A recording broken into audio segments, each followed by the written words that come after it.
Seltzer Kings. Podcasts. I'm formulating a lie, realizing it's futile, begrudgingly telling the truth? I'm trying to help Landry, okay? He gave your father the bug that someone planted in his phone. I'm hoping it will lead to Mindy. How is it gonna lead to Mindy? I don't know. Serial numbers? They don't have serial numbers. Well, I didn't know. There's got to be a way. How would you do it? Well, first, I'd break into someone's office, act really weaselly, and then ask their advice. Pardon my manners, Veronica, but I'm a little desperate. Landry, he didn't kill the dean. Mindy's framing him. He's a great man. I'm gonna do everything I can to help him. He has an alibi. He was at a convenience store at the time of the murder. And he's got the credit card receipt to prove it? No, but he talked to a woman. He gave her a cigarette. I know it means nothing, but your dad doesn't believe him. He's not looking for the witness. I'm his only hope. Unless you help me.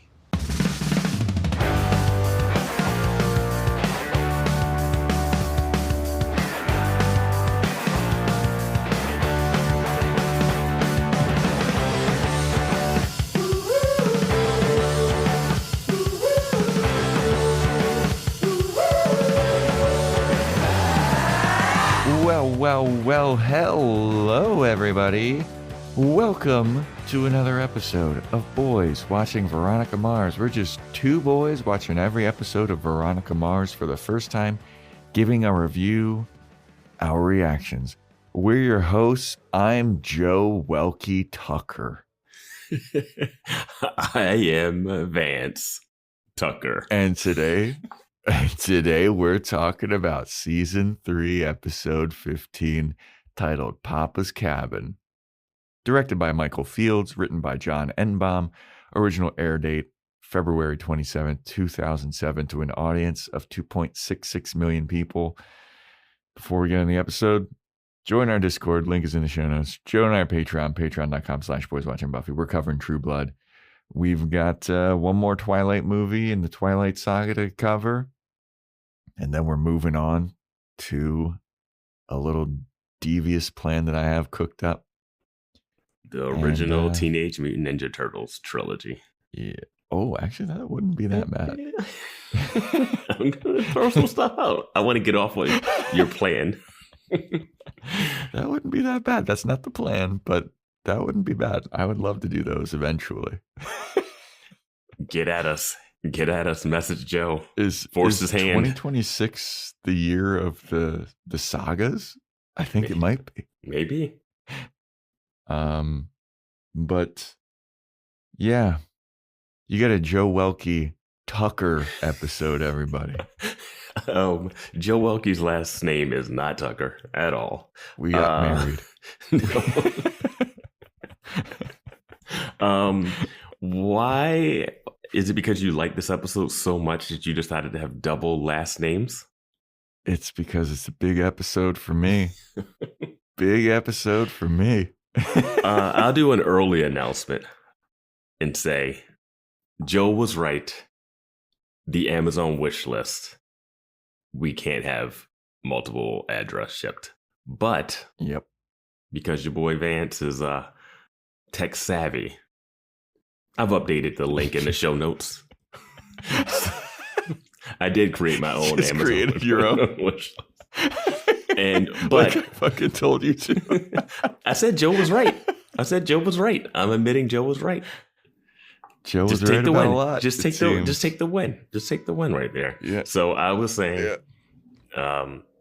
anyway, if you're on our Discord, if you're following us on Instagram, if you're looking at the show notes, the Amazon wish list is now just the same link. You just click the link, but it will point to both Joe and my Amazon wish list. And I've added some new stuff to the Amazon wish list for me. So check it out. See what Vance wants or is. I was just saying, get Vance a nice housewarming present. I threw some housewarming type stuff. Yeah, I did some housewarming stuff on there. I was like, you know what? If I'm going to make a list, I might as well just go through and throw some stuff on here. No obligation to buy anything, people, obviously, but we have it there. Yeah. And yeah, yeah, that's awesome. Yeah, I think that's about everything up top, right? A little You got any follow up from last episode. We did talk about the whole friend of Dorothy clapback that Oh, yes, Wallace we brought did. up, and I did reference that I believed it was like something to do with Sheriff Lamb being gay, and friend of Dorothy was code for gay. It's an older Okay, yeah. A term. bunch So of people in Discord let yeah, us know about that. yeah, So shout out Discord. That's what Discord's good for. We have questions sometimes. We have debates. yeah. I remembered it from Arrested Development. That's where I first heard friend of Dorothy. It was also a line in Clueless, a movie that we reviewed on Patreon. Yes. I don't know if that was a free release. I don't know if we released that on the main feed or not. Check it out. I don't know. I think we did. Yeah, but we did Clueless, and yeah. Yeah, man. I got a strawberry watermelon iced C4 today, and I'm pairing it with 2 ibuprofen. You drug addict. Taking a little swig. I have an Americano because I've been up earlier today. So yeah, different time zones where, I probably shouldn't even still be drinking coffee, but I got a large one so I can have some of it for the podcast. So, Papa's Cabin, what did we predict about this? I said that it'd be a murder at a Cracker Barrel like establishment, and that we would get like a possible Lamb first day flashback. That was more of a potentially he's not done for the season. We might get one of those. None of those come true. So I'll give myself about 50%. And Joe, I was going to give you 40 because something does happen at a kind of restaurant. Yeah. Fair. Kind of. I don't think it's Cracker Barrel-esque, but sure. It looks kind of vaguely like Jimmy Buffett-y. Yeah. That seems... People that like Jimmy Buffett and people that like Cracker Barrel, I feel like that Venn diagram is very Margaritaville. Yeah. Yeah. And you said there's they investigate where Steve Batondo was living, his meth cabin, and find a clue. Oh, they did. Okay, yeah. They did do that. Yeah. They did. Yeah, so I'll give you 80%. All right, cool. I like that. All right. Well, without further ado, Joe's victory lap begins now. There's some stipulation on this victory lap that viewers though for this, No. Yeah. I think you said something different earlier in the season. Yes, I just knew something was up. I knew something was up. All right. I guess if you keep picking the same thing, eventually. I knew something was up. I knew something was up. They did go to Steve Batondo's. I knew. Steve Batondo had a nice place for what he seemed to be. He really did. I was at a certain point. I was like, did they go to his place or did they go somewhere else? So this episode opens up with Veronica in Professor Landry's class, and she's feeling all awkward because, her dad suspects him of murder, and Landry assures her, like, hey, everything's good between you and me. I still think you're a great student. I still am, like, happy to be your mentor. Like, this doesn't have to be awkward. And Veronica's like, you sure about that? You sure about that? She looks so forlorn here. Like, she's like, oh my God, this guy. And I'm like, but you don't even know if he's a murderer yet. And I'm going to bring this up because later it gets kind of paid off for me, at least. Veronica was just arrested in this classroom. Yes. How was no one like reacting to that? Like, she's back. She was handcuffed in her seat. Let me tell you a little something about Hank Landry's class. Everybody getting arrested at Hank Landry. Are you looking to get arrested? Boy, do we have a spot for you. It's Hank Landry's class. True. It's crazy. But they don't react to her coming back and it's like, oh, wasn't she arrested for helping a guy escape? And the guy that escaped is the person that they think killed the coach. Like they think Josh killed the coach. I would have questions for her. Oh yeah, I would. And she walks down the center of the aisle. You know, I know that everybody has to do that to get to their seats, but nobody making eyes. The gravity of you got to be looking at this person. She's back. Yes. Give me a little bit. The gravity of her aura would be just like everybody would be like, "Oh, there's the girl. There's the girl." You're in the criminology class, and she's a part of the biggest story ever in the town that you're in. Yeah. Yeah. She brought in the former gang member, and then she herself got arrested. Yes, and was almost murdered by a celebrity who she's dating, whose son she's dating. Her dad cracked the case, had a top New York Times bestseller about his case and all that shit. I just need a little bit of extras whispering, eye contact, looking. There's extras in this room. I just need a little. Yeah. Maybe a point. I don't need that much. That's too much. It's the point. There she is. So then we have Keith and Mindy. Keith is asking her about Landry's stuff being at I guess it was like an incinerator or whatever at the school.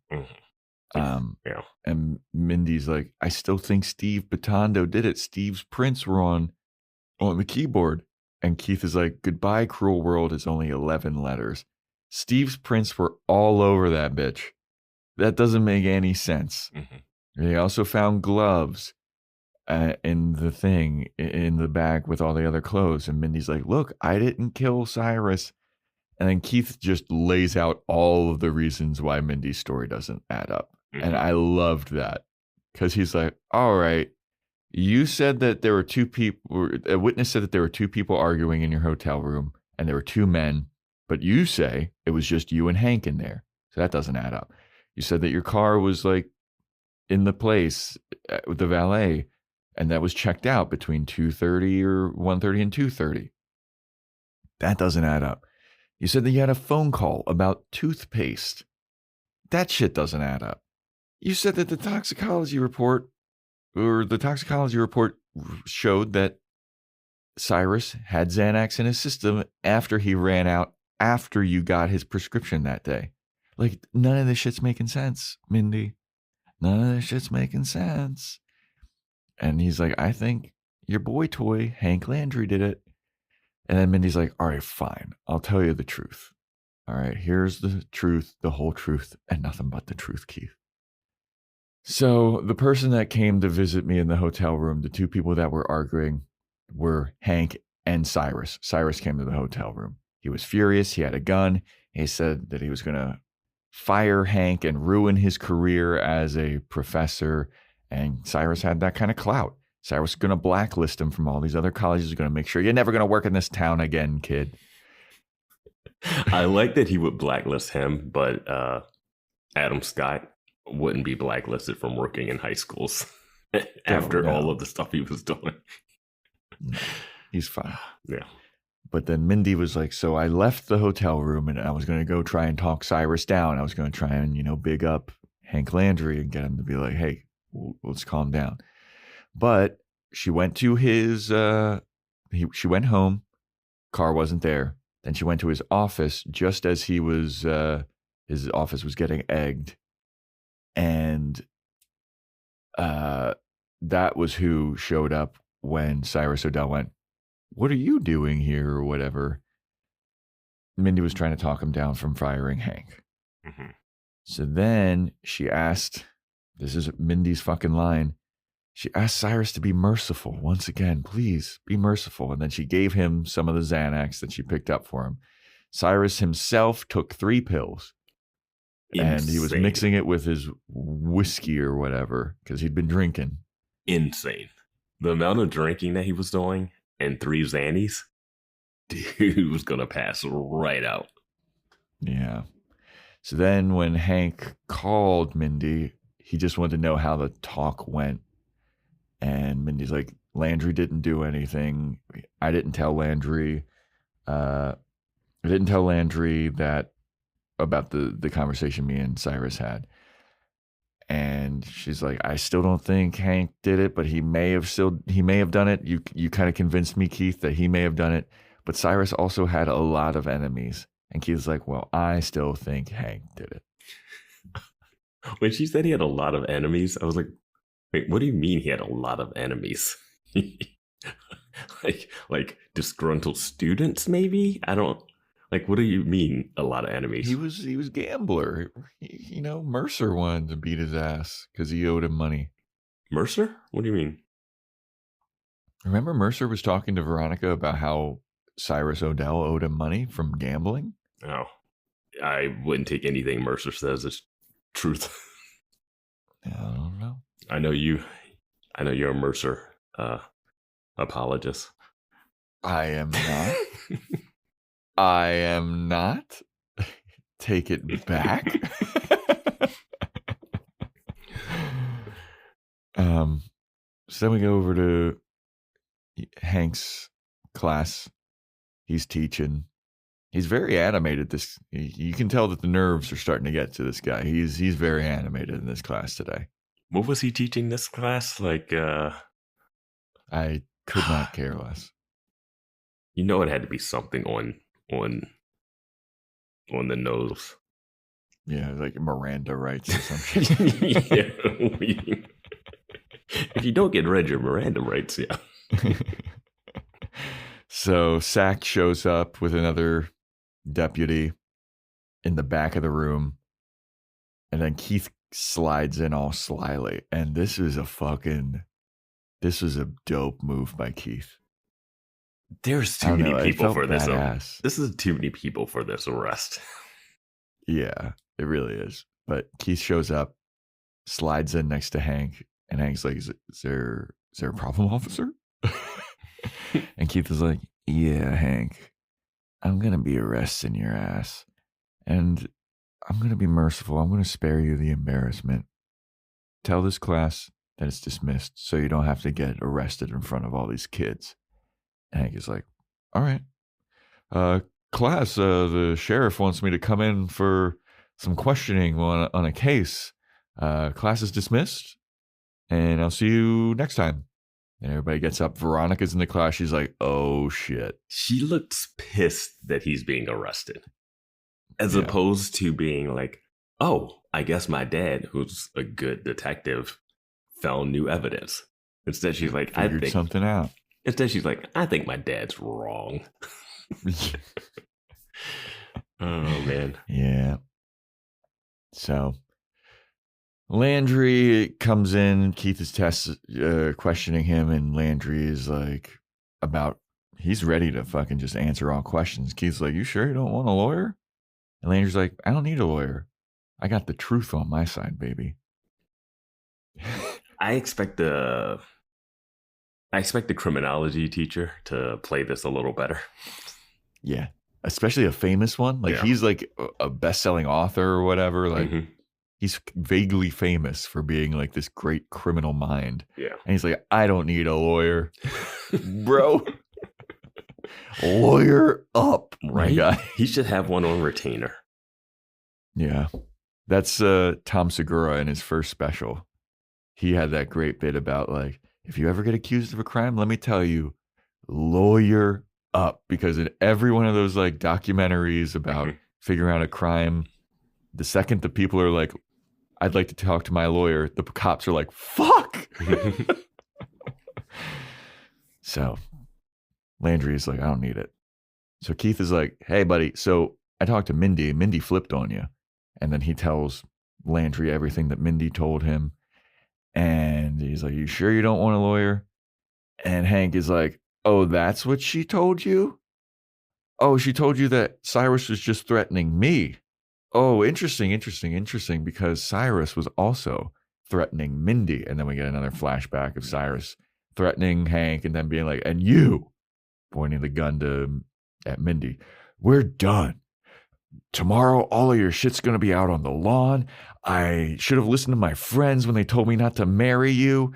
But I'm so glad that I got a prenup because you're going to get nothing. You get nothing. Good day, sir.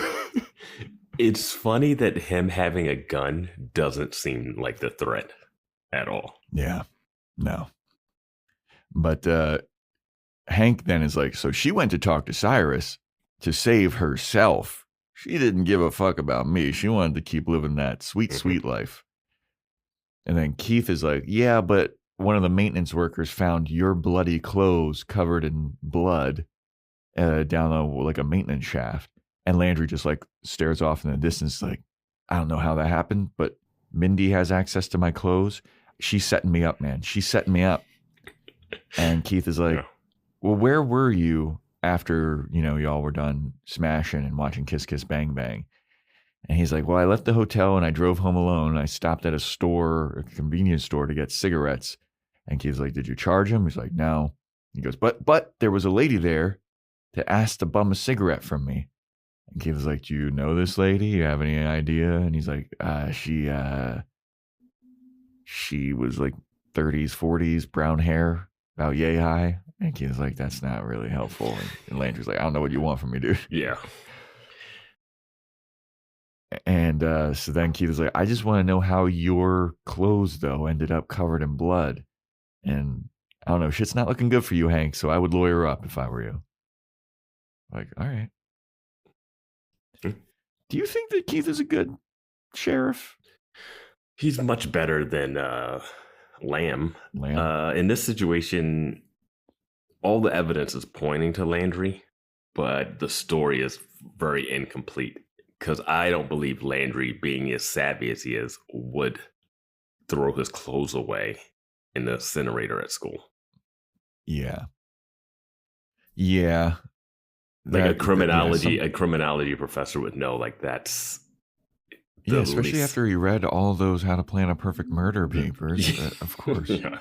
I also wouldn't buy that he would like use Veronica's paper as the typing thing. But What are you talking about? She's a bright and gifted student. And he's happy to mentor her, and he's recommending her for the FBI internship. Why not just frame Veronica? Oh my God. Even though she claims that this dean is her favorite dean ever. Her favorite dean. Some of us liked him. Like, did you? Did you really? So Landry is in jail. Tim Foyle comes to visit. Landry's like, oh, of course, you're here. When that line happened, I was like, why is he even your TA? If that's your reaction to him showing up, why do you employ this guy? Oh, great. My fucking lame ass TA. Yeah, what's up, Tim? He goes, Tim. It's always Tim. You don't have to work with him. Like, why are you doing this? And Landry's like, I found a bug in my phone. Mm-hmm. I got to figure out who put it there and for how long. Do you think you can help me figure that out? Tim's like, yes, master. I mean, sir. And he's like, and I need you to help me find this lady that I gave the cigarettes to. He's like, I need you to help me find a needle in a haystack, my dude. Mm-hmm. Tim's like, anything for you, Professor Landry. You're my shining star in a dark, dark world. So we have Veronica at the Mars Investigations office, and somebody's breaking in, and she shuts off the lights, and she goes and hides, and she sneaks away. And then she sees that it's Tim Foyle. He's digging around, rooting through some stuff. And she's like, you motherfucker, Tim Foyle, what the hell are you doing here? And he's like, oh, I'm just trying to find out who bugged Professor Landry's phone. And he asks for her advice. He's like, I need your help because I'm a very good thinking person, but I'm very bad in the field. Will you please help me figure this mystery out? And Veronica's like, all right. How is he bad in the field when he managed to break into the most secure private eye office? It is insane if that was his plan, is to break in and then like rummage through their stuff. Why not just like ask her in class? Yeah. Yeah. I mean, she seems down to help him whenever he asked her to. Like, what was he expecting to find there? I don't know. Maybe the stakes are higher because Keith is the sheriff now. Oh, well, we'll get into that and how Keith being the sheriff means Veronica has open access to everything in the police station. Yeah. Yep. Dude. Yep. Maybe Lamb was not good at being a sheriff, but he knew enough not to let Veronica like rummage around there. Keith is, I mean, that was a thing in asking why I was like, do you think Keith is a good sheriff? That's also like, he still didn't solve the case. Veronica's still better than he is, and she's been doing it. Yeah. I don't know. Is this a show? It's a show, Joe. Come on. It's a show. It's a show. Do we like the show? I find the show very, very interesting. I thought it was interesting.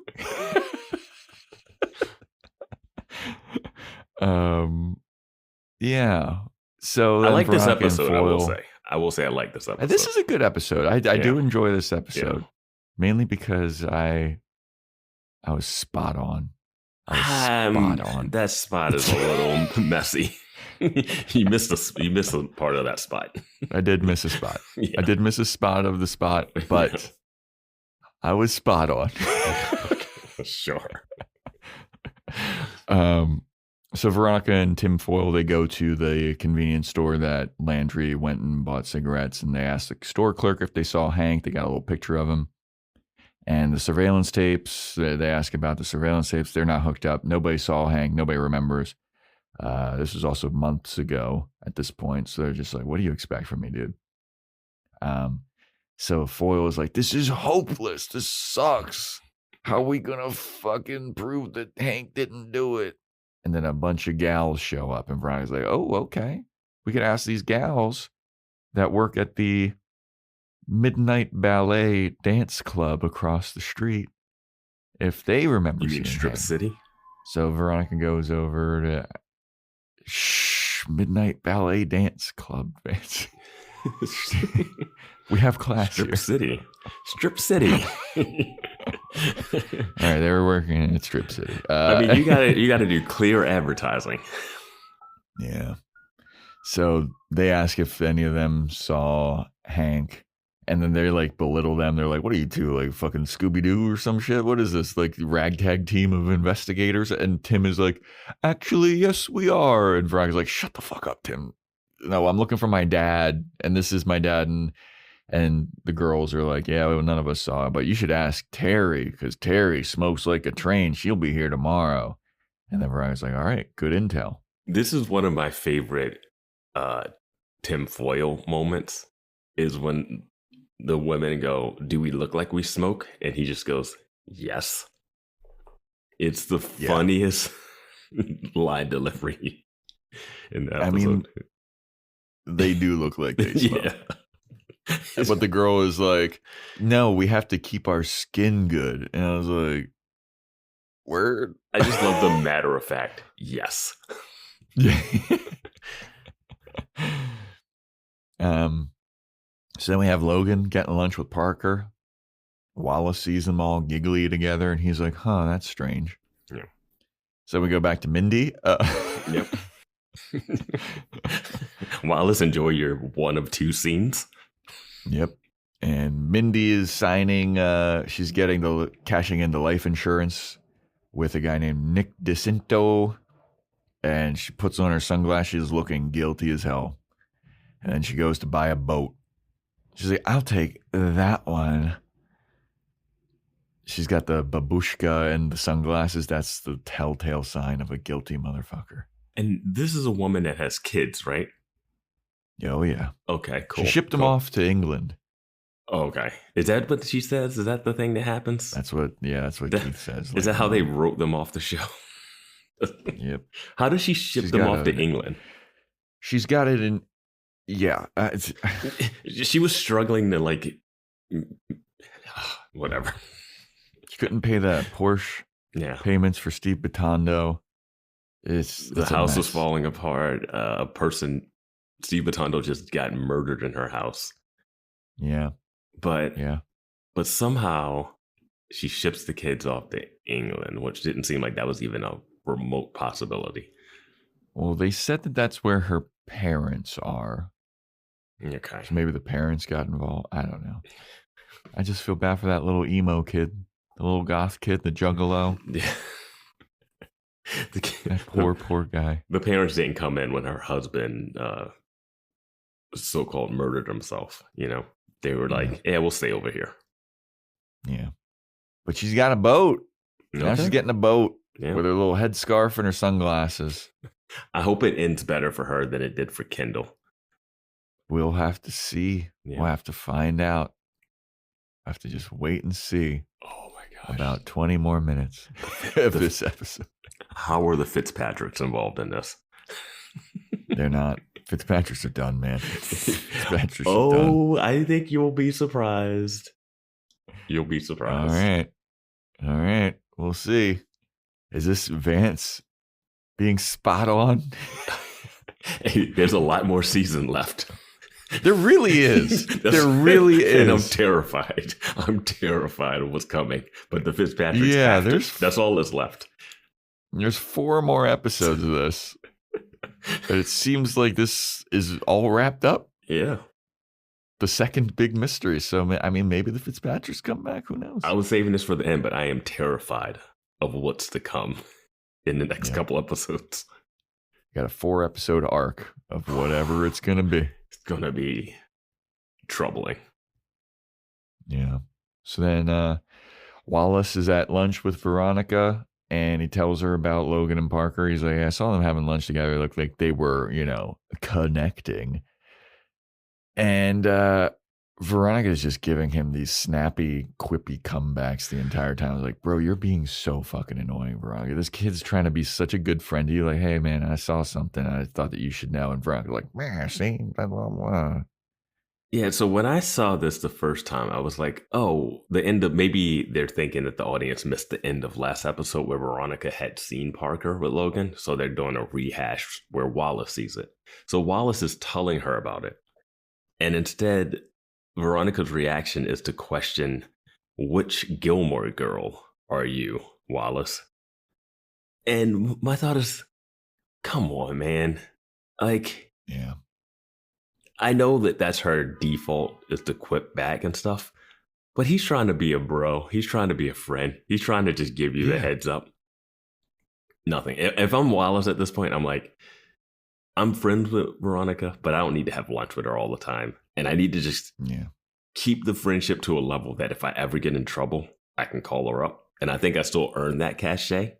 But just day-to-day friendship conversations, not even... It doesn't even work. And also, I was thinking, she hasn't even confided in him that his teammate, Josh, didn't actually kill his dad. Like, I think you can tell Wallace that secret and let him live with it because he's lived with lots of other secrets. But now he's going around thinking that his teammate killed the coach of the basketball team that he still plays for, I guess. Yeah. And it's just... Yeah, and who knows what Mason's up to. When she even called him a Gilmore... like, yeah, go ahead. Yeah, I was gonna say, I wonder if Mason told him, like, yeah, bro, Josh taped me up and threw me in the trunk of my own car and stole my car. Like, no, the end of the last episode, he was still like, man, that's crazy that happened. And she was just like, yep, and then looked and saw Parker and Logan. But her questioning, like, what Gilmore Girl are you? It's just like, so what, should I not even tell you this stuff? When I see your ex with quote unquote your friend Parker, which another thing I do not buy at all. She is not a friend of Parker. They know each other, but they're definitely not friends. That is your friend Mac's roommate that you're cordial with. Yeah, there you go. That's what that is. And I think that's the place that Wallace needs to head to. Is that level of friendship. He needs to branch out in this college, find the people that aren't psychopaths, and if he can, Yeah. But so then Veronica, she brings donuts to the sheriff's office, and she's just like snooping around while Sax is distracted with the donuts. She grabs Steve Batondo's case file or whatever. She grabs Landry's case file. And Landry's so easily. It's like just so easy to access it. It is in it. She didn't even have to like wonder where it was or go through it. She had a harder time looking for files at the college. Here she just walked in, opened one drawer, and just grabbed a folder. How is this not secure? And his case file is very thin. Yes. It's not like a big dossier. No, it's maybe like 3 pages. 2 pages. Yeah. So she peeks her head into Keith's office and she's like, "How you doing, Pops?" And he's like, "I'm gonna tell you, dude, things aren't looking good for Landry." And then she like just comes in with the stolen case file, like, "Yeah, I'm looking through it." And Keith's like, "What the fuck? How'd you get that?" She's like, I have my ways. Like I just Keith walked like, in "Oh, here. honey." All I did was just walk in. Anybody can. There are other people going through their own files right now. The DA is online too. Keith picks up the phone, and now Mindy Odell is missing. She got her boat. She went off sailing. And Veronica's convinced in this that Landry's innocent. And I'm not sure exactly why. Yeah, she thought that Adam Scott was innocent too. So yeah, the teacher is nice to her, and she's just like, "Well, they got to be innocent." Yeah. It's like that's her little blind spot, you know. Mm-hmm. Male teacher. It has to be a male teacher that shows interest in its students. Yeah. So Veronica and Foyle, they're staking out the convenience store again, and Foyle's got his big drink. He's got his big drink. He's got his big drink, and Veronica's got some hot Cheetos or whatever she's eating. What was it called in Buffy? What did big giant gulp or giant something? Gulp? Yeah. Big gulp. Because big gulp is what it is called, right? Oh yeah, you're right. Yeah. It was giant gulp, and this is big drink. Yeah. Oh, love it. So Foyle was talking about the dean. He's like, I mean, I don't know who did it because, like, I mean, let's be real here. Everybody hated the dean. And then Veronica's like, some people didn't. Some people thought he was very admirable. Did you? Yeah. So then the dancers show up. One of them's smoking, but she's not brunette. And I guess that's Terry. And then they go in. Foyle's like, I'm going to go question him. Puts his big drink down. And then they go inside, and then another lady shows up, another brunette. And Veronica's like, oh, I bet it's this lady. So Veronica goes and questions her. And then Keith calls Veronica, says that Mindy left town, shipped the kids to England with her parents. And Keith wants Veronica to come home because it's 3 a.m. And Veronica's like, Dad. Keith's like, where are you? And she's like, Dad, I'm at the convenience store talking to some strippers. He says, you doing drugs? She says, no. And he goes, good. Yeah. That's their relationship right now. Yeah. But then Veronica asks, hey, this is going to be a wild question, but you remember this guy? And she's like, yeah, I do. So the next scene is Keith questioning this cigarette bummer lady. And he's like, I'm honestly surprised that you remember this guy, because this was like a couple months ago. It was just like a flash in the pan moment of like you bumming a cigarette off this guy. Like, why did he stick out to you? And she goes, well, it just looked like a dude that I broke up with recently. So it definitely stuck in my mind who he was. And I can confirm he was there. He gave me a cigarette. Alibi confirmed. And Keith was like, all right. She's like, I don't know what this guy did, but I'm here telling the truth. And Keith was like, all right, well, I guess that means that Landry's alibi checks out. Yeah. I don't know what the timing of that is. I think you could still buy cigarettes and like still have made the murder and do all that. But I guess if you murdered, took off all your clothes, put them in an incinerator, it would be like a lot more time. When Landry did this, I thought, oh, that's such a clever move to like say like, oh, I did this thing and create an alibi and then have Tim like go. Like in this moment, I was like, I think Landry's making this up. Me too. Yeah. Yeah, because he was like, I bummed cigarettes. I got cigarettes at the convenience store. Mm-hmm. I paid in cash, of course. And I'm at let me see, blonde. Let's go brunette woman. Yeah. And a brunette lady. Yeah.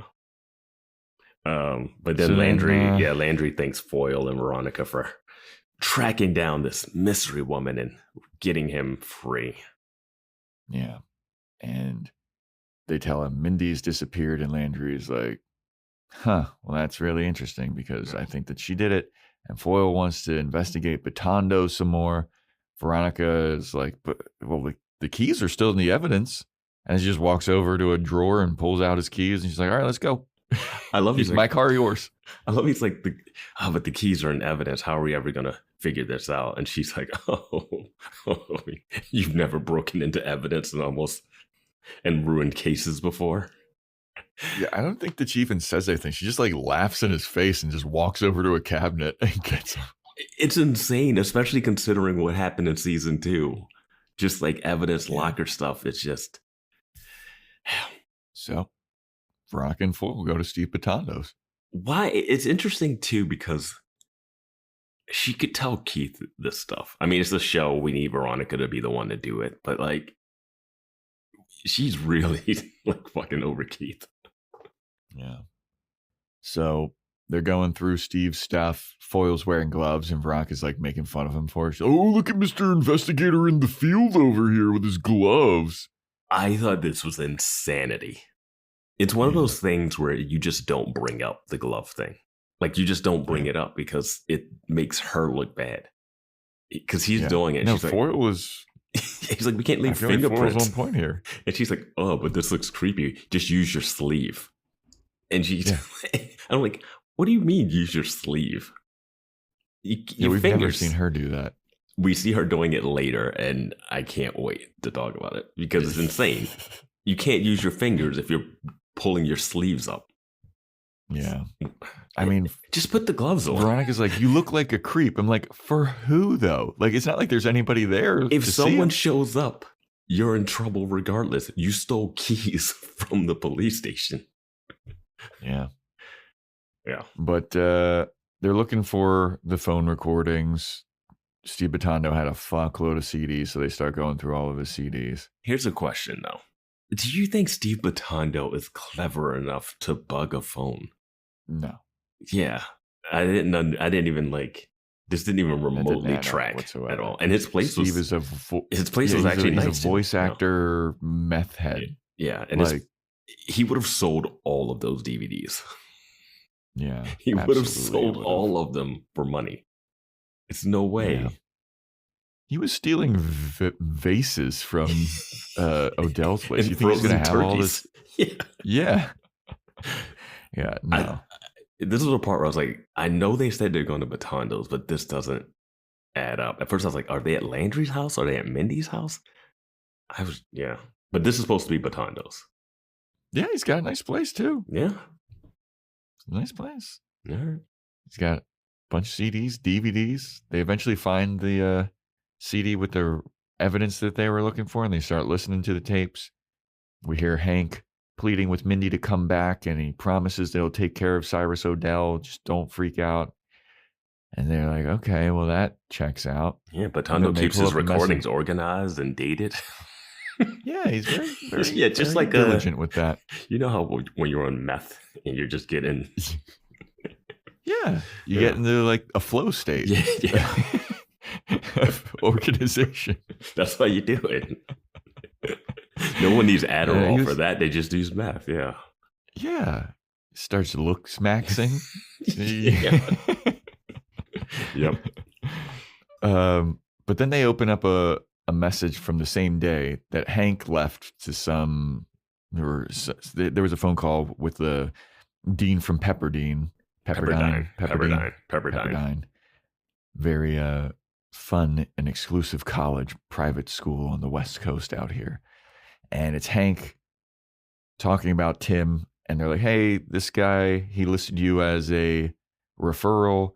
Just wanted to check in. What do you think about this Tim Foyle guy? Should we give him a shot? And Hank is like, yeah, he's really loyal. He's a really good student. Kind of a kiss ass. Very linear thinker. He has no imagination. I mean, you could do better than Tim Foyle, but, he's whatever. If you want to have him, you can have him, but, like, you guys can definitely do better. At Pepperdine, Bro, I'm sure you got a lot of qualified applicants. This Tim Foyle guy, he's got a weird haircut. He's got real shitty glasses to awful goatee. I think his girlfriend cheated on him with like half of a frat house. Like, this guy's a loser. But I mean, if you want him, you can have it, whatever. He got cucked by, he almost like raised Dick Casablancas' kid. Yeah. Well, I mean, yeah, you know what? Actually, you should take him. Get him off of my back. This guy, every time I see him, I get pissed off. He tried to visit me in jail one time. And this guy fucking sucked. I was like, God damn, it's Tim Foyle. Fuck. Don't I have any other friends? I'm surprised he even lets Tim Foyle have an office. I'm surprised he's not working out of a storage closet or something. And he just has like the hackiest, like, yeah, he's a TA. He wears the corduroy jacket with the elbow patches. Like just one of those, But I mean, if you want him, you can have him. Yeah, you get him off my back. Also, he just kind of stinks, Like he just has this smell about him. Like, you know what I mean? It's like he's wearing deodorant, but it's wearing off. You know what like you can smell that he's sweating. He's always nervous. It's just, ugh.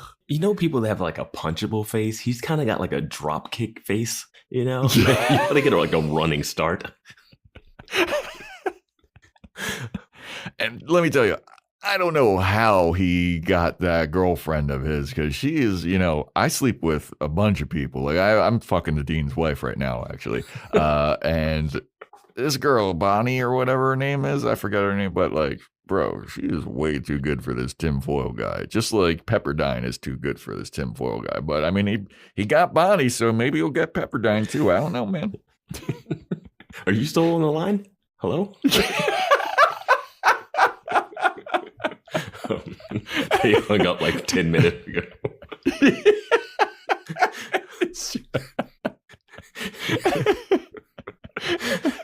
Like, what was his job at Pepperdine that he was going for? What was the position? Do you remember? I don't even know how the TA market works for that.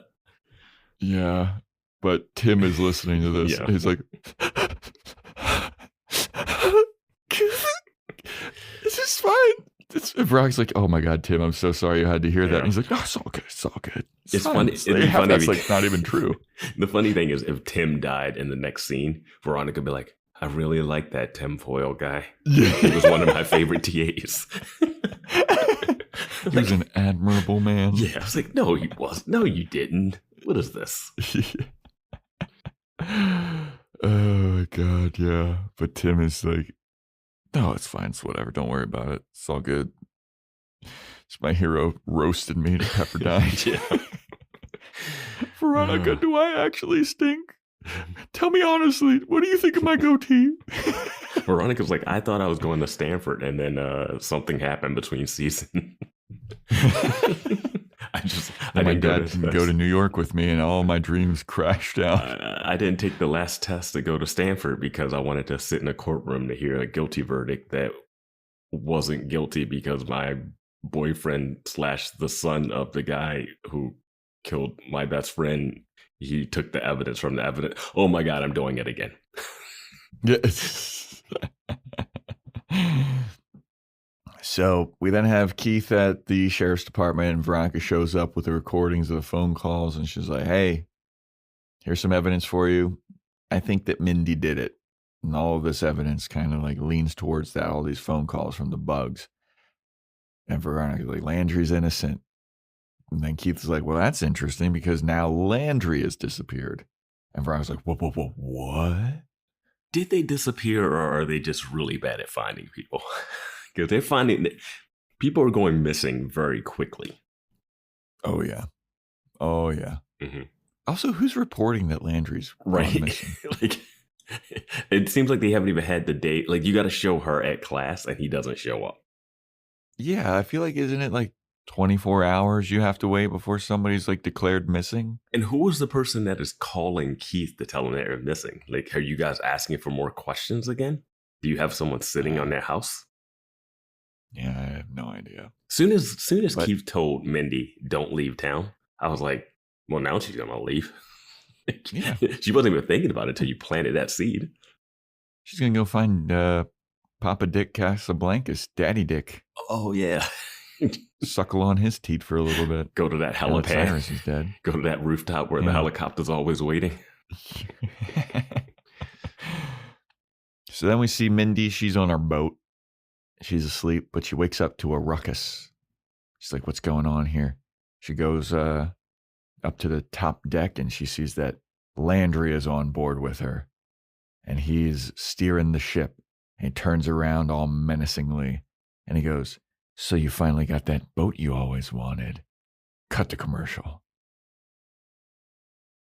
So we have Veronica at the library. Yeah, I got nothing else to say about that.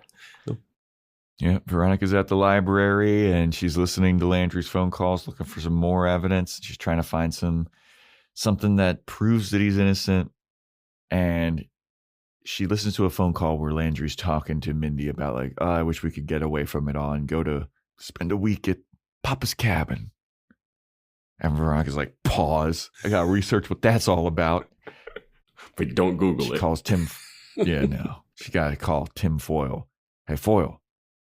Did you know if Landry's dad or grandpa or anything had a cabin? And Foyle's like, I don't know about any cabin, but I can look into it. She's like, yeah, look into it. Then Parker shows up. Well, before we get to the Parker thing, I want to talk about how I got a little bit of deja vu of recycled plot lines from this episode, and it kicked in here. Again? We get the season 1 stolen Lily Kane interrogation tapes. Remember how they were always just listening to headphones? Every season, there's listening in the headphones of recordings that have happened. Like Keith in season 2 was listening to recordings from the beaver head of the mayor and stuff. There were all these recordings that he was there was listening the to. radio show recordings too that they had to listen to. In the first season, Veronica takes the Lily Kane interrogation tapes and she's just like trying to go out with Duncan while listening to tapes of her dad interrogating Mr. and Mrs. Kane.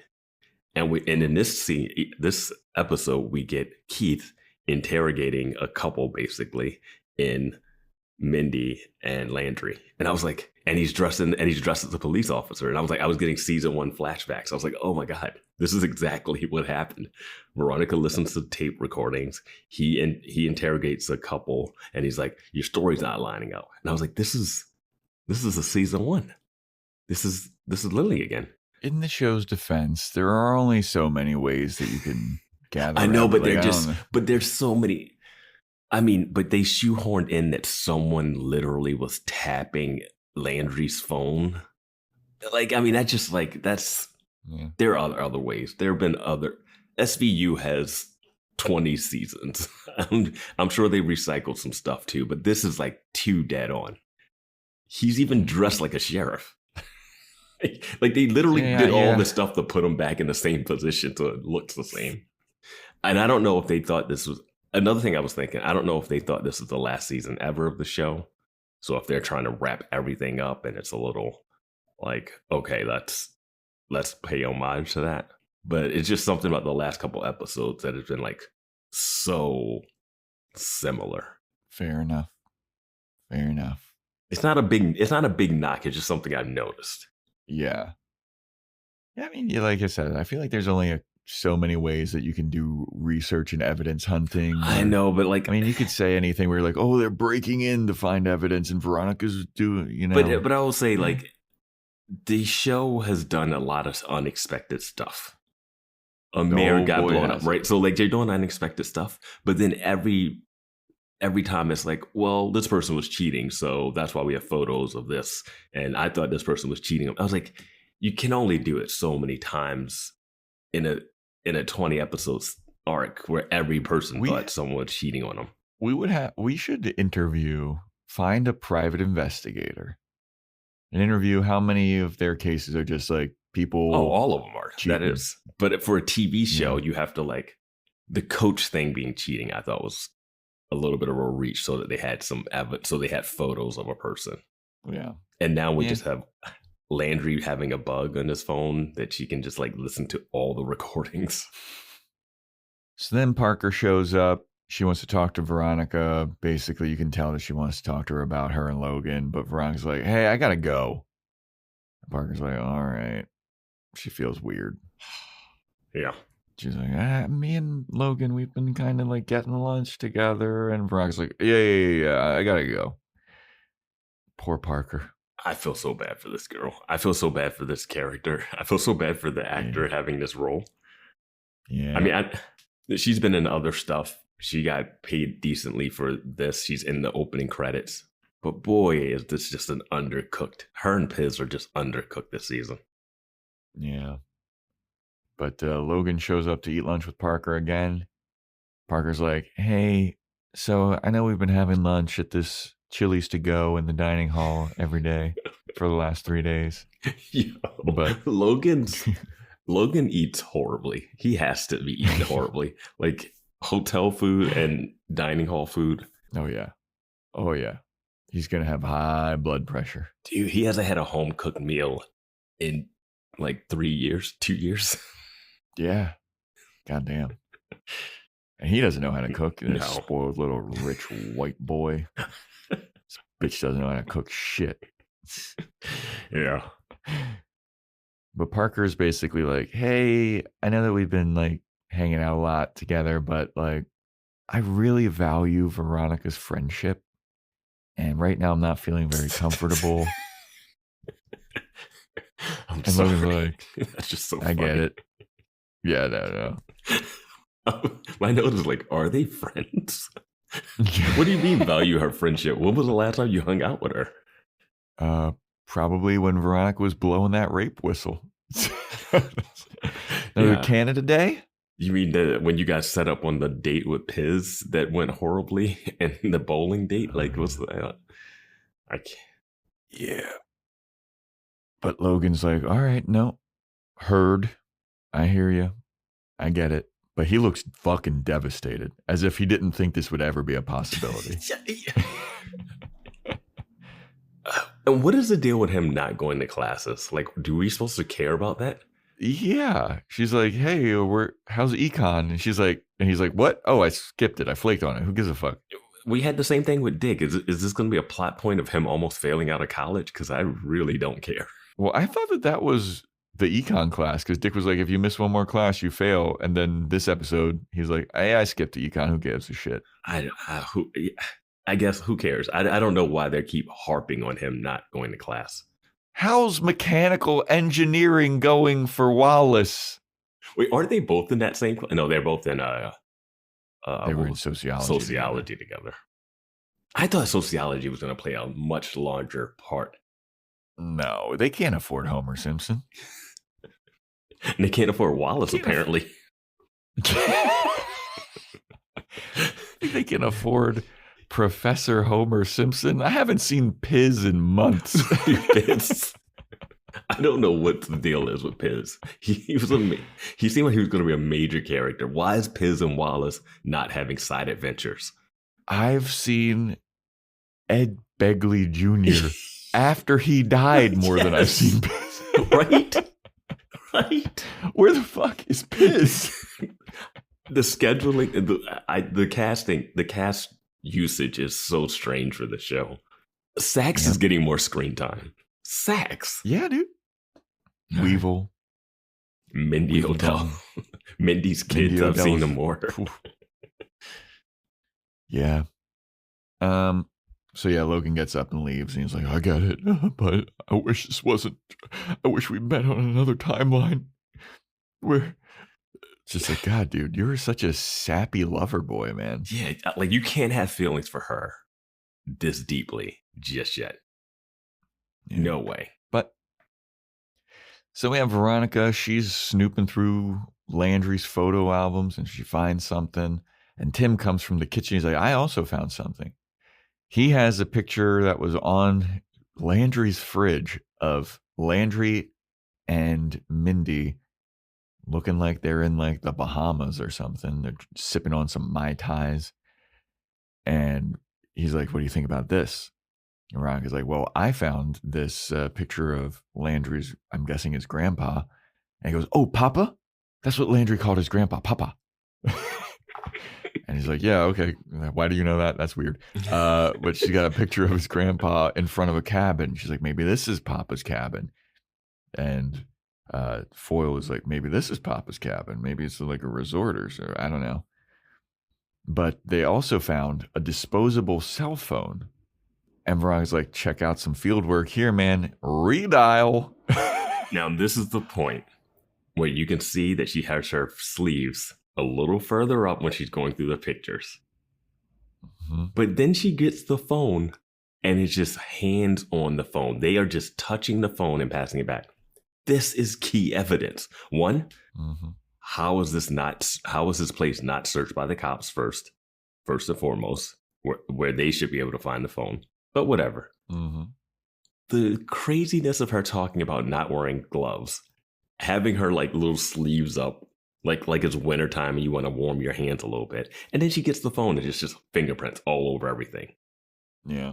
Just don't bring up the fingerprint situation because we've noticed that she never does it. They have to roast Foyle. But she also didn't even use her sleeves when she went to Mercer. She had like a rag. Yeah. So she knows the towel. It's just like, why even bring it up? Why even bring it up? So she redials the phone number, acts like she's a radio station doing a giveaway or whatever. Didn't change her voice, which I'm disappointed in. Nope. I don't understand why she all of a sudden just stopped using fake voices. But she gets the person's name and address, J.D. Sandstone, and Foyle is pleased with this field work. He's like, this is great. Yeah. He's like, oh my God, a true master at work. Oh God. Veronica's like, wow, yeah, you really are a kiss ass. Hank was right. He's just like, hey, Veronica, don't fall in love with me, please. So they go to visit JD and Veronica asks him how he knows Hank Landry. And he's like, oh, he's from the juvie board. I'm like he's like my kind of parole officer on the juvie board or whatever. Mm-hmm.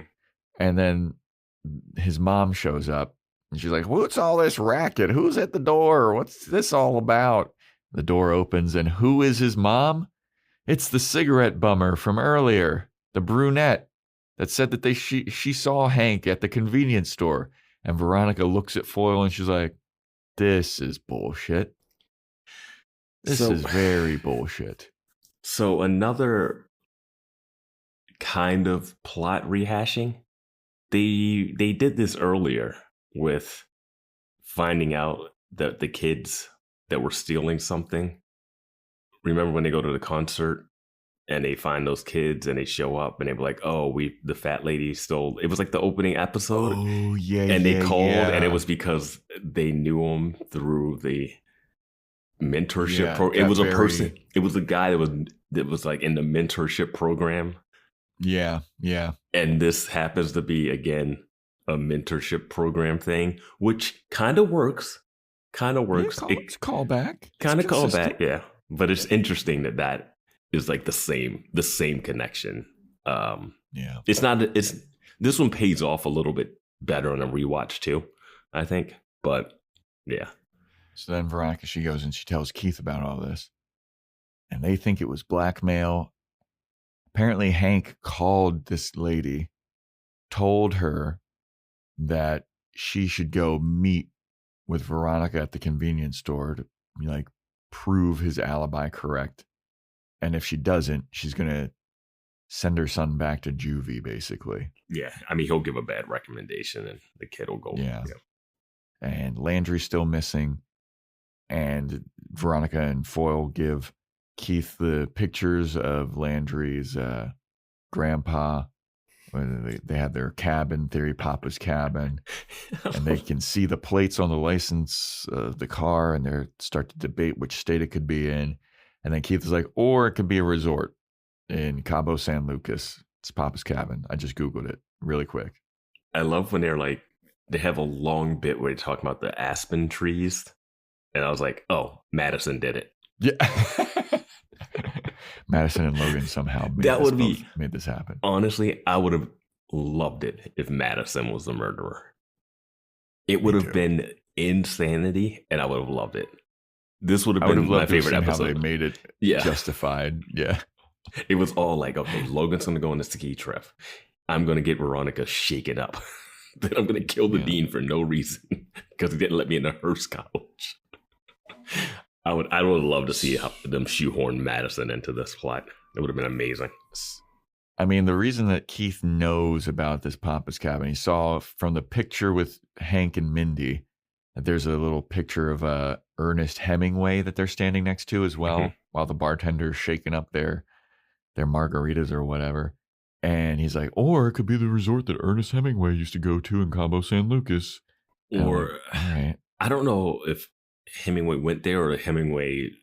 He was called Papa. I don't know. I forget exactly how they said. Yeah, it was some kind of connection. But all he does is he literally just types in Papa's Cabin and it comes up on the computer. Like none of them typed that in. But I guess they thought it was like a person's place. But yeah, I was gonna say. I guess that's fair enough. I wouldn't have Googled that. Yeah. But I don't know, Veronica. I mean, that's her first move usually, just to get it out of the way. Privateeyes.com. Look up Papa's Cabin. Private Eyes with the Z, Joe. Private Eyes with the Z. Yep. So then, and this is what's crazy to me, they go to Papa's Cabin in Cabo San Lucas. Do you think Keith is there with other cops? Do you think Keith was reminiscing his drive to Mexico with the dean when he went down there? He probably was. He was probably looking at a picture of the dean like, I'm on it. I'm going to find your murderer, Cyrus. And he kisses it, puts it back in his wallet. The dean would have liked to donate all of his bone marrow. All the life insurance money that Mindy got. Yeah. Now I am in possession of it. I'm going to give it to this local children's shelter or whatever he did with that fucking art money. That story can't be over. It is. I'm telling you, it's not. The Fitzpatricks are going to play a role in the last 4 episodes. They have to. It's the only thing left. I don't know, man.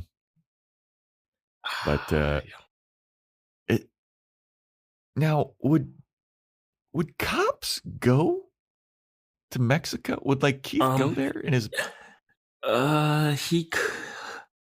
Now, I think if you're acting sheriff for a town where the sheriff just passed away, I don't think they probably want you taking a whole trip to Mexico that would take more than a day.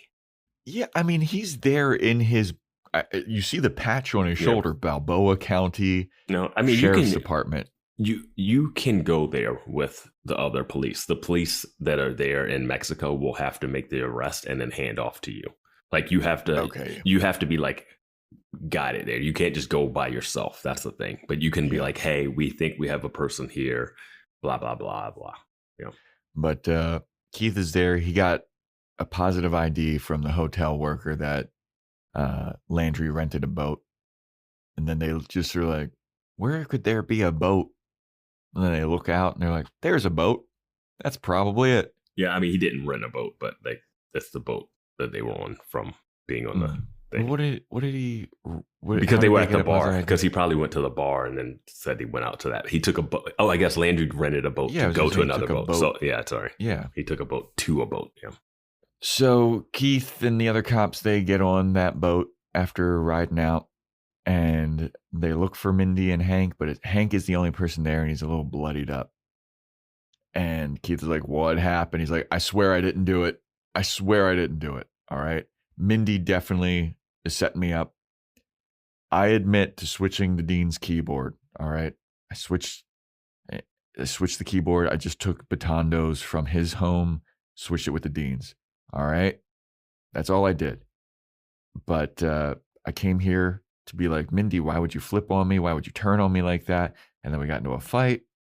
And this is some insane cry acting from Hank Landry. I was trying to figure out if it was bad acting or if he's just an ugly crier. Because I know him. Yeah. Because I know him from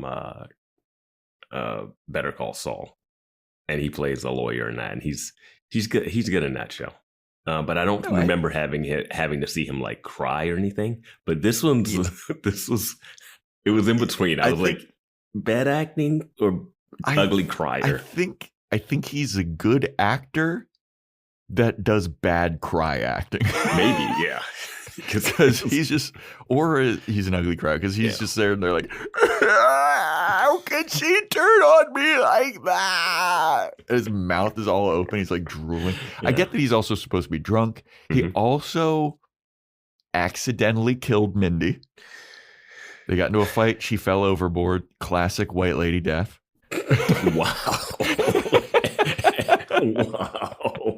Every woman murdered on a boat and tossed overboard. Joe's like, yep, they had it coming. I didn't say that they had it coming. I'm saying it's a classic way for a white lady to go. What? It's classic. Classic.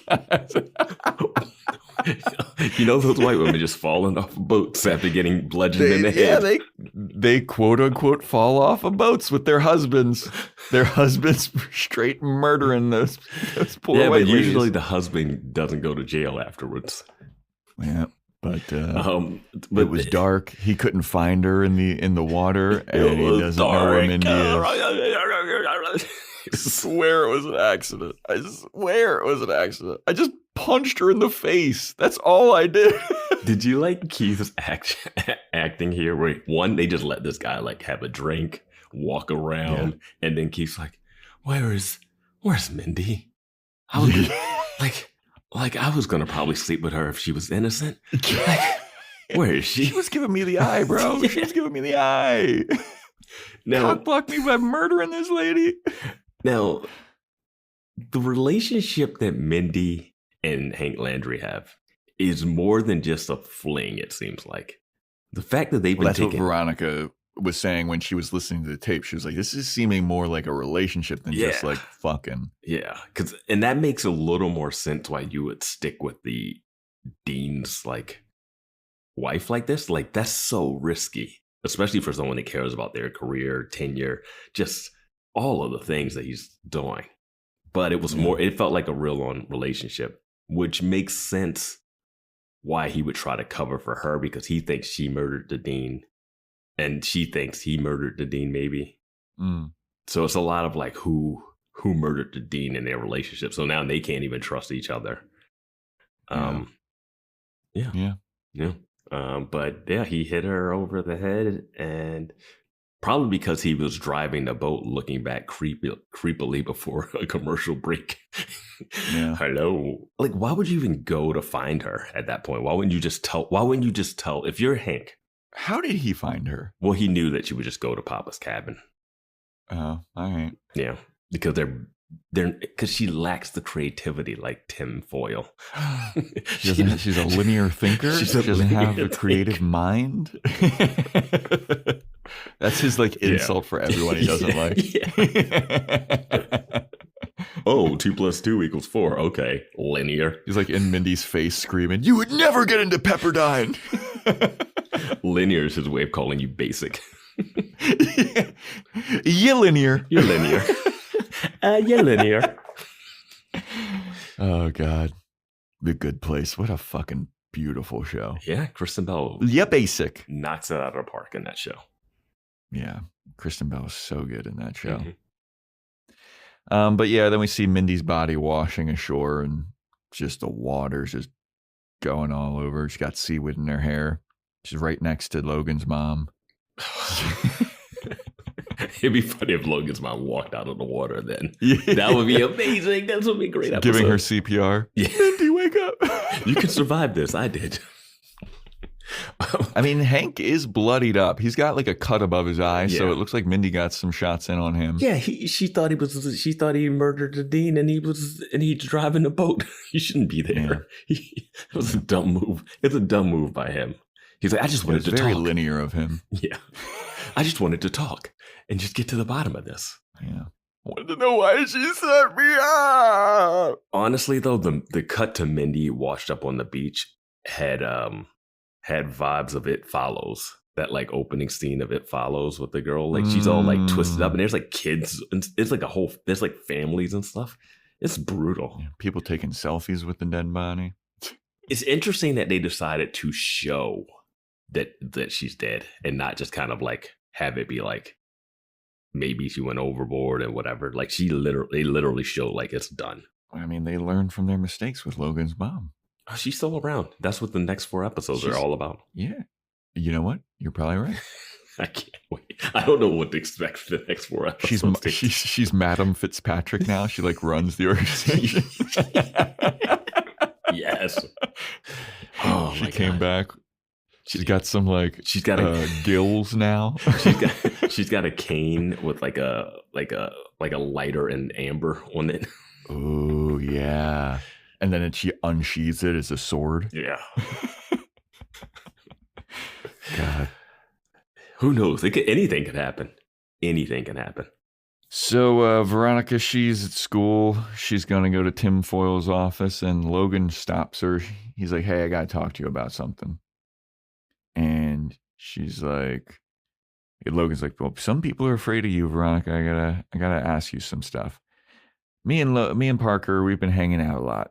And I just wanted to, out of respect for you, I know that you guys are buds. You guys are like probably like best friends now. I wanted to ask if it's cool if I ask her out. And Veronica's like, yeah, sure. Then she goes into Foyle's office. They do this thing since last episode where Logan keeps saying that him and Veronica are friends now. Mm-hmm. And it's one of those like show tricks where you just keep saying the thing, and if you say it, then it becomes true. But it hasn't. It's like tell, don't show, because there was no transition to them becoming friends. Like he just showed up to her in prison, took a photo of her, and be like, we're all adults now. We're friends. We could be cordial. I'm like, it's been a day. You literally just sent a radio love request apology. And then the next day you're like, no, we're friends. We're cool. Yeah.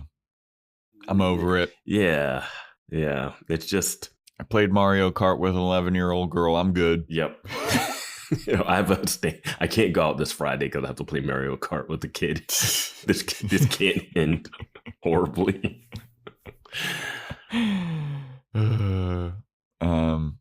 So then Veronica, she goes into Foyle's office, and they're like, yeah, Landry's been arrested for manslaughter because he pushed Mindy overboard or whatever. Foyle's like, wow, this is crazy. Like everything is tied up neatly in a bow. He's also arrested for the dean's murder too, I believe.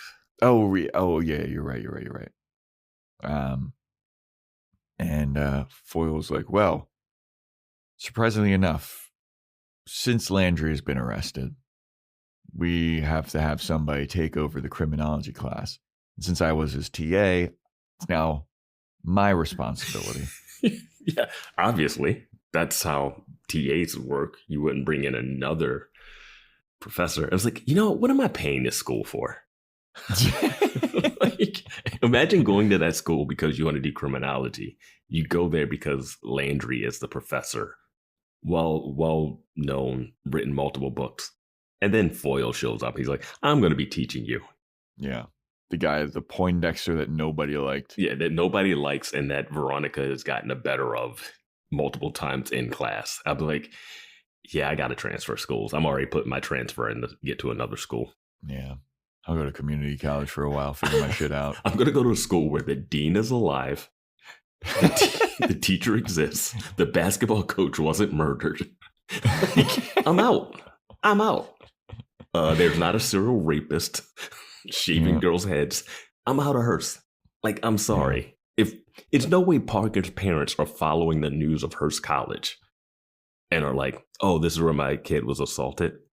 And, oh, wait, who's your boyfriend now? Oh, you're dating Logan Eccles? Oh, let me just Google him. Oh, crap. Oh, and was he friends with your sexual assaulter, Mercer, too? Then he killed a bunch of people in Mexico? Okay, cool. Parker, run. Go back to Colorado, please. Get out of here. San Diego's not that far. Transfer to SDSU. Get anywhere. Neptune CC. Go to a community college in Los Angeles. Like, just deal with normal stuff. Go to DeVry. Yes. Go to DeVry. Phoenix University. Go to trade school. Do something else. I mean, there's the things I've listed that have happened to the school in the 1 year. It's not even been this whole school year. This is insanity. Yeah, man. There will be the news cameras there all the time. Like, it's crazy. The person who the college is named after's like daughter was kidnapped or whatever. Like, it's insanity. Quote unquote kidnapped. Yeah, that's what people think happened. Yeah. But yeah, Foyle's taking over the class and he asked Veronica to be his TA. And she's like, oh my God. Yeah. And Foyle's like, now go get my dry cleaning. And Veronica's like, all right. I'm going to keep that in mind when I'm thinking about evidence later. But yeah. So then Foyle's teaching the class. And he's trying to move on. And the kids are like, whoa. Some students like, no. My favorite student in the class. My favorite student ever. This would be me if I was in this class. Yeah. This kid's like, you're going to really try to have us have an actual lecture right now? No, dude. Our fucking teacher got arrested for murder. What the fuck is going on here? What happened? He's like, we're a criminology class. Our teacher got arrested for murdering the dean. Let's talk about that. And I'm like, thank you. You're a criminology class. There was a serial rapist at the school. They did nothing about it. You guys have not talked about it. You not have been like, hey, did anyone talk to Mercer? We should write this book about this thing that was happening on campus. No. You can't. Foyle not Foyle talk hears about this. Yeah. Foyle hears this and he's like, you know what? It is criminology class. So let's talk about it. Yeah. And he lays out the case. And he's just going through all. I'm not going to lay out everything that he's saying. There's a key thing that he says, though. He's like, and a lot of people, they get caught when they start improvising. Mm-hmm. And he's like walking up and down the aisles. And for some reason, Veronica is sitting in the back of the class. Now, did you notice as well that as he's walking up and down the aisle, the stained glass windows are painting his face red? Yeah, especially at one point. He wants to write the red. The on the noseness. The only thing that's more on the nose is a song that is playing in the True Blood episode we're doing this week. Dude, True Blood is fucking wild this week. This season 2, episode 2. Keep this party going. Episode 14 of True Blood. It's yeah. Incredible. But the red on his face. Yeah. Just the descent into madness. And he's going over all these details of the case. And some kids are asking questions like, oh, yeah, maybe they colluded, but you never know. And then Veronica's hearing all this stuff happen. Mm-hmm. And she raises her eyebrows at one point, looks down. She's like, wait a minute. She opens up her phone and she sees that her phone was bugged. Mm-hmm. And then she puts more stuff together. She's like, oh my God. I should have listened to Joe Welke Tucker at the beginning of this season. I should have known. And she raises her hand and she's like, where would Landry have had the time to make a call to fake his alibi? He was arrested in school. There's no way that he could have done that. There was a male voice on the phone. She grabs her phone. She goes, and I had my phone bugged. And she's like, now I know that it was you who did it, Foyle. And she walks up right in his face in the middle of this class. Mm-hmm. And she starts accusing him of being the one who actually murdered the dean. And the stained glass is just on Foyle's face now. He's red. He's all murdery and looking evil. And she's like, you were the one that was bugging the phones. Hank Landry had his phone bug. I had my phone bugs. And you murdered Odell to take down Landry because you heard Landry ruin your chance at Pepperdine. And you wanted to show him that you are a creative thinker. You're not linear at all. And this was your big fucking thing. And you wanted to ruin his life. And Foyle's standing there. He's looking all nervous. And he's like, oh. I like and this goes to show you, Vance, this goes to show you that sometimes, you ever heard of a little theory called Occam's razor? Sometimes the simplest explanation is the correct one. And when I tell you, you can look at Foyle and know that guy's up to no good. There's something going wrong with that guy. Sometimes you just got to point to the creepiest looking guy and go, you did it. And that's who did it. The Discord has already been on it with the naming of characters and his name being Foyle. Yep. He is the foil to Veronica. And a couple things here. One, they added the whole like dry cleaning thing right before this scene so that Veronica would be like, and you had access to his clothes, so you could have put them in the in the incinerator. Which, how did he know that the incinerator wasn't going to be on? How did he know that someone was going to be cleaning it and find it when they found it? That was, I think that's like a little retroactive writing thing, because that was so random. Like, they're down there and they found, like, you would have placed them in the garbage somewhere. You would have hit them somewhere. You want someone to find this. You would not have shoved them into like the Freddy Krueger basement.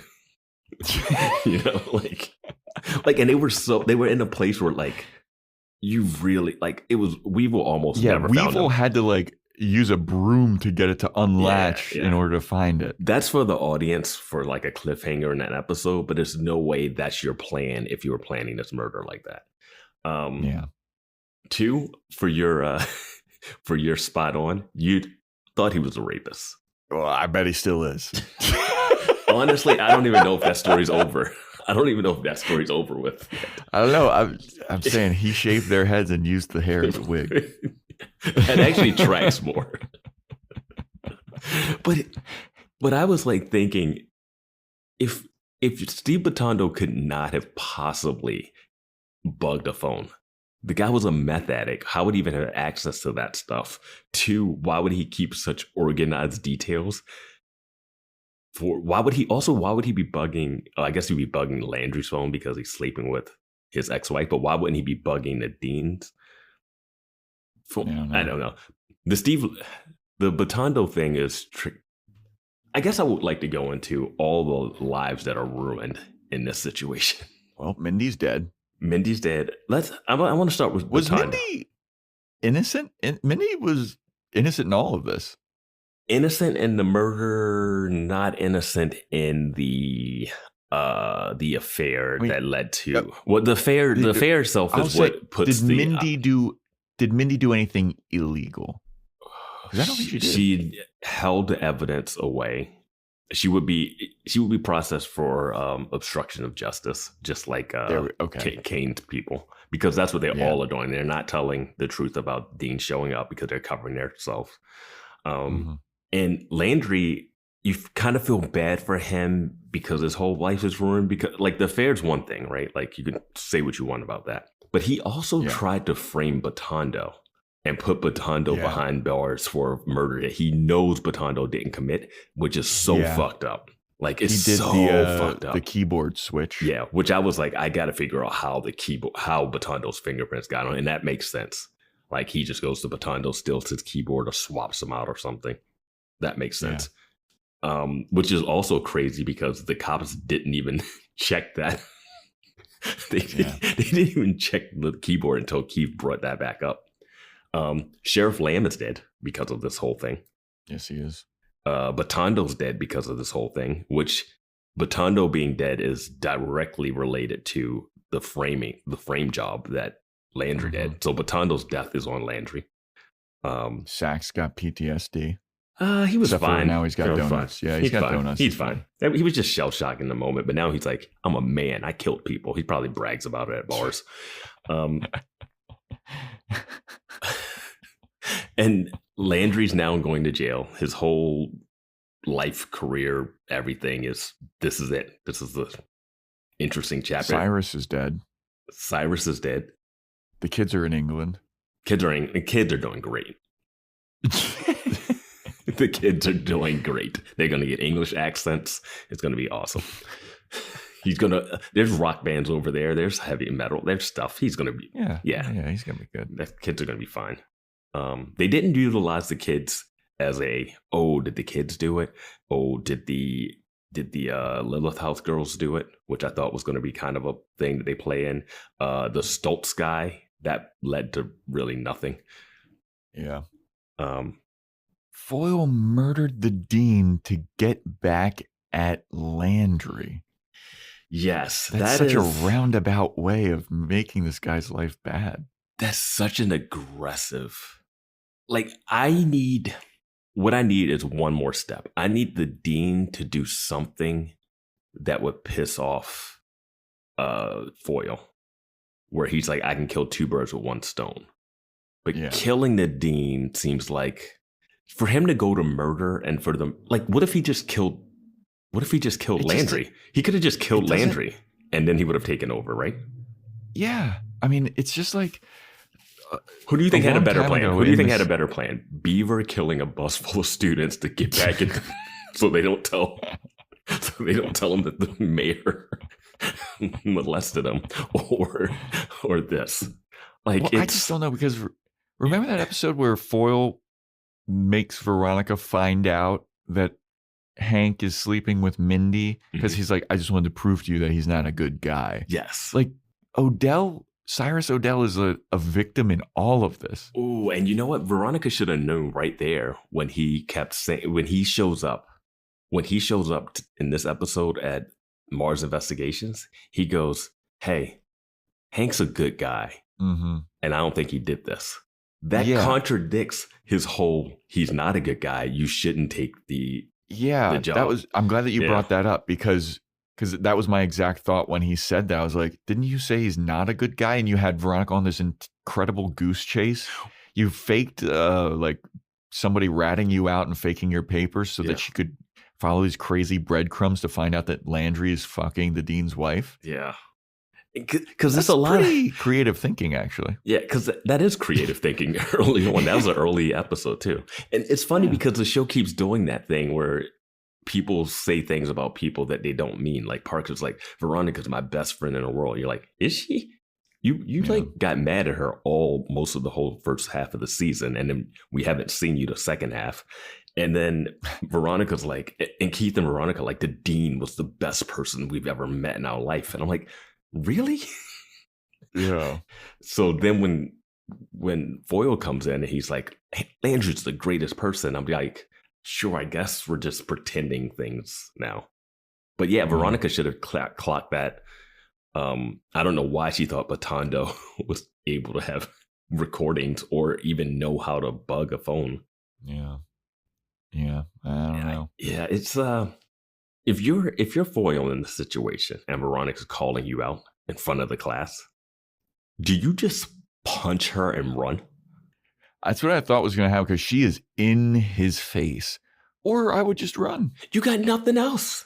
To do. What else are you going to do? And he was improvising and he said too many things and Veronica clocked it and then checked her phone that was bugged like in the classroom. And my immediate thought when this was happening in front of the whole class, Veronica should be hired by the FBI the next day. Well, I mean, while it's happening in front of the whole class, I was literally sitting there thinking like, oh, so Keith still didn't figure out this case. No. And like, why does Veronica respect her dad? Does she respect her dad? I had a question about that earlier in the episode when her dad is arresting Landry and then Foyle shows up and he's like, Landry's innocent. And then the whole episode is Veronica trying to undermine her dad arresting Landry based off of zero facts. And that's been the same thing that was been happening with the Josh story, where she's like, hey, Dad, I'm gonna try and let this guy Josh run away to Mexico because, you know, it'd be funny if he caught Josh down there at Papa's cabin too. Yeah. Oh, there's Josh. These are all the criminals. Round them all up. Yeah. Just bring them all back up. Duncan's on a vacation to Mexico from Australia. Yeah. Oh my God, are we ever going to see Duncan again? It's going to be amazing. Nope. Liam Fitzpatrick, what are you doing here? Oh, Daddy Dick Casablancas. You just went to San Lucas. Oh, man. Yeah. But yeah, I would have, at that point, you've already killed a man. You're about to go to jail for life. You might as well punch Veronica in the face and run. Yeah. But yeah, Foyle gets arrested. We're watching the news story, and the fucking news story's amazing. The headline is TA foiled. Love it. Love it. That's some New York Post shit right there. And you know what's the best part about watching this news story? Veronica's just at home. Not being interviewed, not being... How? No, she's making Keith dinner for the cases that he didn't solve. Yeah, she's not taking a statement. She's not giving like a report at the station. Nope. He's like, go home, Veronica. Start making some dinner. You're my wife. Remember that. Yep. But Foyle confessed to the murder of Cyrus O'Dell. And then Landry, he confesses he's going for manslaughter. And Keith, now this is wild to I don't me. like that. This is all messy. Yeah, and Keith is like bragging to Veronica. He's like, yeah, who's the guy that gets all the confessions? This guy. And I'm just like, bro, you didn't do shit. You didn't solve anything. Veronica did everything, and now she's making you dinner. Well, he did figure out Papa's cabin because he took a English lit class once. Yeah, fair enough. Fair enough. But it definitely helps when your daughter's able to steal evidence from the sheriff's station and go on her own investigation. Yeah. But like they're eating dinner, and a new news story shows up that a San Diego businessman was found dead in his house. And Keith is like, shut the news off. I am tired of this. I don't want to expose you to all this terrible stuff. And they shut it off, and then you start eating. And Keith's like, what the hell? Who am I kidding? I want to expose you to all the terribleness in the world. And then they turn it back on, and they just continue eating dinner. Yeah, like, what do you mean don't expose her to this? She's been at ground zero of all of it. Like, yep. Do you not think a serial rapist hunting her down? Season 1, there was like photos of her with the bullseye on it. Like, she has been through so much shit. So much shit. Expose her to it. Being almost burning to death. Like, I mean, it's too much. Yeah. There's a line in this scene that I won't say here. It'll just be there for the outro. But it is insane. Yeah. But that is the episode. It's a fun one. I dug it. Yeah. It's a good one. The twists and turns work. I'm just terrified of what's going to happen the rest of the season because we have a lot of episodes left, and we've wrapped up the serial rape cases and the Dean's murder case. Yeah. A lot of family lives are ruined, and we get this weird happy ending with Keith and Veronica. And you know what? It might not even be the outro. I'm just going to say it. Keith comes in.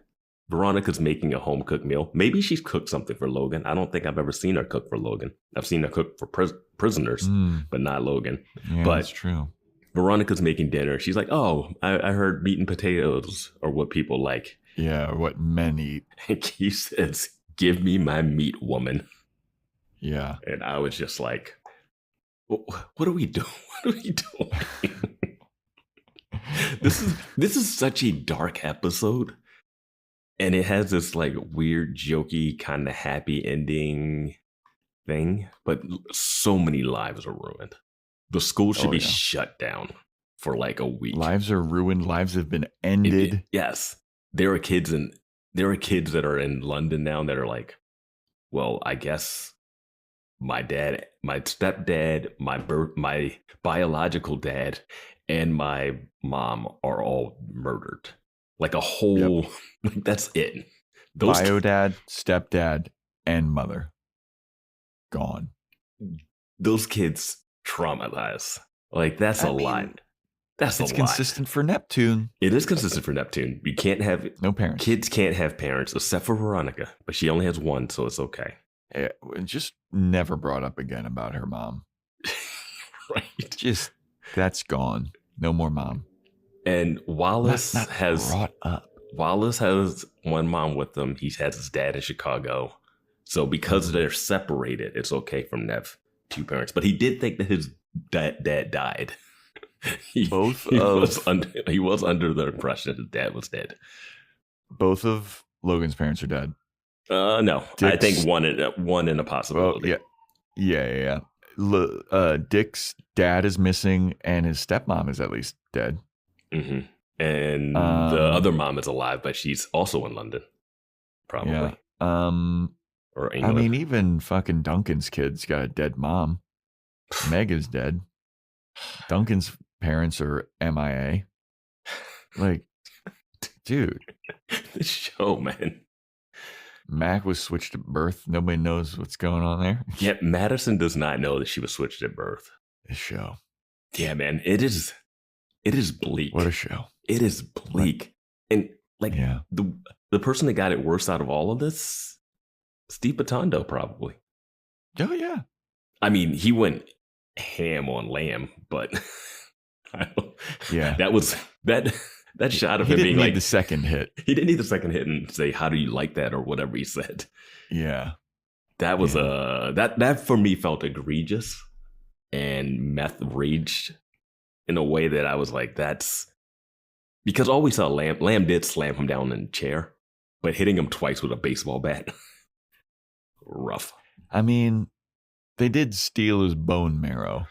But he got a car out of it. But it's also They knocked him out. They drugged this guy. It's bone marrow. Keith, let it happen. Because what if it was your daughter? Jeez, Steve was just trying to make it as a voice actor. And then he got addicted to meth because of... He probably got addicted to meth because of the pain of his bone marrow being illegally taken. Got addicted to opioids. I don't know, man. This show is just so dark. This college is... Yeah. Like Veronica, I just don't want Veronica to be anywhere because it's that Murder, She Wrote thing where if she's around, so much problems. I bet you there hasn't been one murder or crime at Neptune High this year. Yeah, you know what? That's probably true.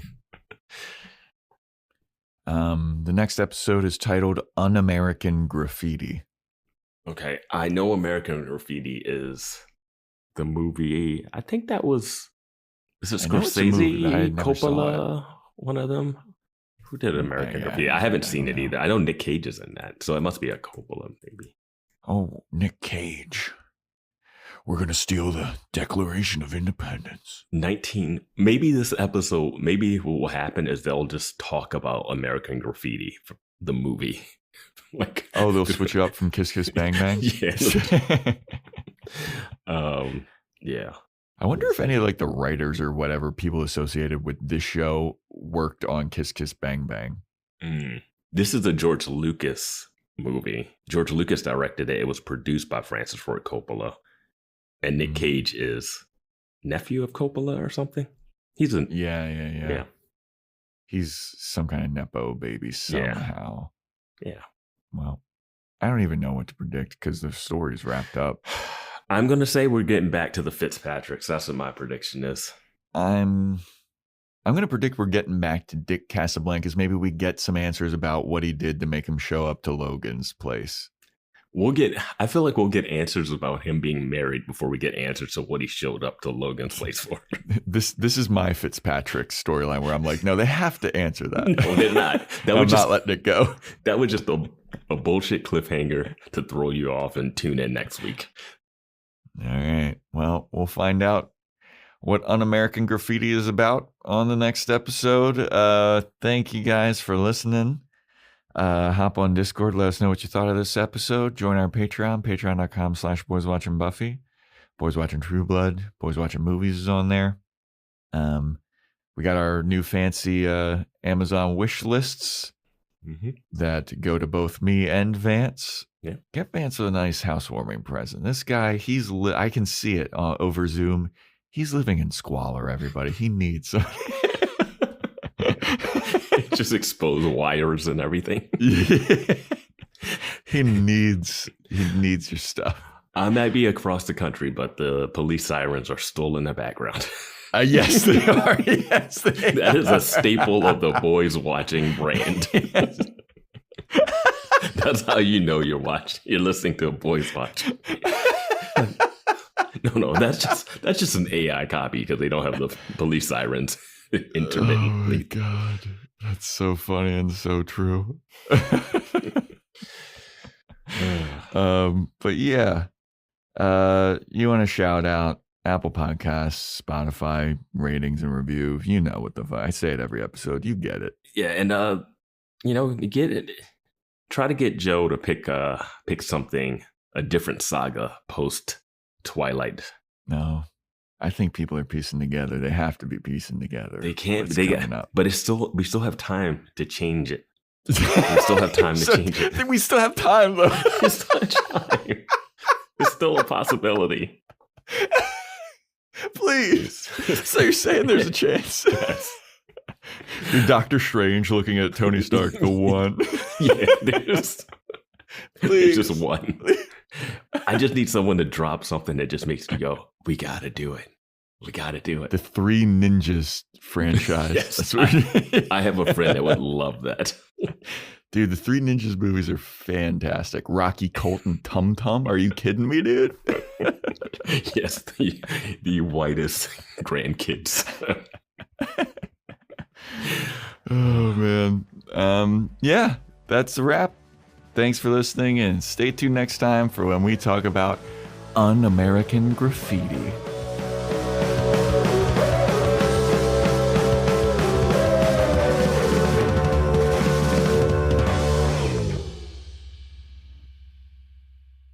Do you have anything to confess? Yes, you embarrass me. Give me my meat, woman. Seltzer Kings. Podcasts.